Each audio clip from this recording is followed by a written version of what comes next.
Money is not everything but everything needs money. பணம் எல்லாமே கிடையாது, ஆனா எல்லாத்துக்கும் பணம் தேவை. அதுதான் ஆக்சுவலா வாழ்க்கைக்கான தத்துவம் கூட. நீங்க எல்லாரும் சொல்றவங்க எல்லாம் சொல்லுவாங்க பணம் முக்கியமே கிடையாது, பணத்தை பத்தி பெருசா கவலைப்பட வேண்டாம் அப்படின்னு.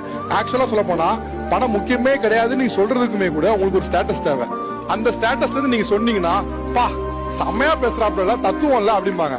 ஆனா பொதுவா பணம் முக்கியமே இல்லைங்கிறத எந்த ஒரு ஏழையும் சொல்லவே மாட்டான். ஏன்னா அவனுக்கு தெரியும் இந்த பணம் எவ்வளவு முக்கியம் அப்படின்னு. இந்த 20,000-30,000 நிம்மதியை தேட முடியுமானா அதுக்குள்ள எவ்வளவு தூரம் நிம்மதியை தேட முடியும்னு பாத்தீங்கன்னா கஷ்டப்பட்டு தேடலாம். ஆனா அந்த 20,000-30,000 நான் நிம்மதியை தேடவே முடியாது, எனக்கு இன்னும் பெருசாதான் வேணும் சொன்னா 20-30 ஆனாலும் சரி 30-60 ஆனாலும் சரி அது ஆற்றுப்படவே செய்யாது. உங்களோட எண்ணிக்கை போயிட்டே தான் இருக்கும், அதுக்கு தீர்வே கிடையாது.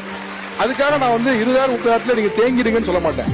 20,000-30,000 சம்பாதிக்கிறோம், அடுத்து நம்ம வருமானத்தை பெருக்குவது எப்படி, இந்த 20,000-30,000 1 லட்சம் ரூபாய் சம்பாதிப்பது எப்படிங்க நோக்கம் இருக்கணும். ஆனா அந்த 20,000-30,000 எனக்கு இவ்வளவு கம்ப்ளைண்ட்ஸ் இருக்கு, இவ்வளவு பிரச்சனைகள் இருக்குன்னா நமக்கு கம்ப்ளைண்ட்ஸ் மட்டும்தான் தெரியும், வேற எதுவுமே தெரியாது. சோ இந்த சைடுல இருக்கவங்க எல்லாம் நீங்க வாங்குற அதே சேலரி தான் இங்க வாங்குறாங்க.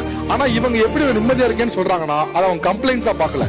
எஸ் இது என் நிலைமை, ஆனா இதே நிலைமை வாழ்க்கை முழுக்க இருக்காதுன்னு நம்புறாங்க. அதனால அவங்க சொல்றாங்க அவங்களுக்கு அது கம்ப்ளைண்ட்ஸா படலாம், உங்களுக்கு கம்ப்ளைண்ட்ஸா படுது. அப்கோர்ஸ் நீங்க சிரமப்படலன்னு சொல்லல, உங்களுக்கு அது சிரமம் இருக்கு, ஏத்துக்கிறேன். ஆனா இது என்னுடைய வாழ்க்கையில இருக்கக்கூடிய ஒரு சவால். அந்த சவாலை மாத்துவேன்னு நீங்க நம்புறீங்கன்னா நீங்க இந்த பக்கம் வந்துடலாம். அதை நம்பலன்னா உங்களுக்கு இன்னும் ஒரு பெரிய புகாரா தான் இருக்கும். இது என்னோட சவால். என் வாழ்க்கையில அடுத்த பரிணாமத்துல நான் இப்படி இருக்க மாட்டேன், அட்லீஸ்ட் என் குழந்தையை கொடுக்க மாட்டேன்னு நினைக்கிறீங்கல்ல, நினைக்கும் போது இந்த பக்கம் வந்து